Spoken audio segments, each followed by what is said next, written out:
Et qui n'a jamais rêvé de partir en vacances et de ne jamais revenir travailler dans son entreprise? Eh bien, certains le font vraiment. Ils décident de prolonger ces congés plusieurs mois sous forme d'un congé sabbatique.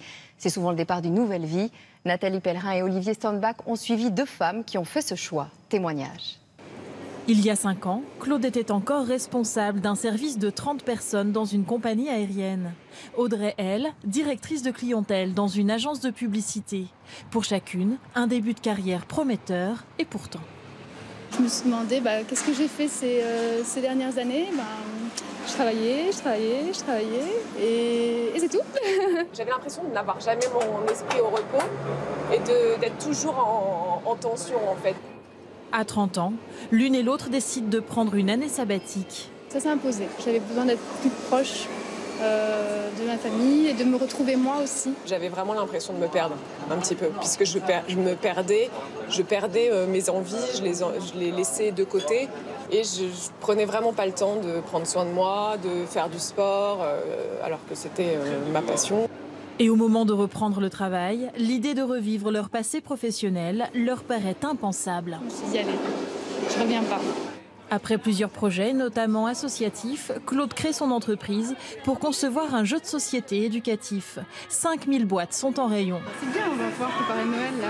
C'est ça, avec le jeu, ouais. C'est super. Aujourd'hui, j'ai l'impression de pouvoir être vraiment moi-même. Le matin quand je me réveille, toute la journée, le week-end. Je suis la même personne quand je viens au magasin, quand je rencontre ces gens-là. Et je crois que c'est ça qui est porteur en fait. Aujourd'hui, elle prépare la version numérique. Ça va? Oui. Allez, courage! Audrey est devenue coach sportive. Elle a quitté son agence de publicité et après 6 mois de formation, elle vient d'être embauchée dans ce club. Je suis super fière de ce changement. Moi, ce que j'aime beaucoup dans ce métier, c'est le relationnel déjà avec les gens, le côté positif de ce qu'on leur apporte, leur apporter du bien-être.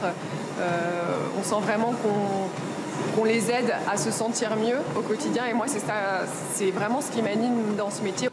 Ceux qui s'arrêtent et changent de vie sont de plus en plus nombreux à pousser les portes des psychologues. C'est comme si on n'avait plus envie d'arriver à une sorte de trop-plein, de malaise, et d'arriver jusqu'au bout, et d'arriver au burn-out, à la dépression. Il y a une envie d'autre chose, de servir de ses mains, de servir de son corps, de servir de sa sensibilité, et d'être davantage en lien avec les autres. Des changements de vie, souvent synonymes de perte de revenus. Une baisse de plus d'1 tiers pour Audrey. Ce sera différent de l'époque où j'étais dans la pub, où je pouvais m'offrir ce que je voulais quand je voulais. Mais ça m'importe peu aujourd'hui parce que je trouve mon équilibre dans mon activité. Et voilà, moi je suis contente de ce choix-là. Mais elle ne manque pas d'ambition pour autant. Audrey envisage une nouvelle formation pour se spécialiser. Et Claude a déjà d'autres projets sur l'île de la Réunion.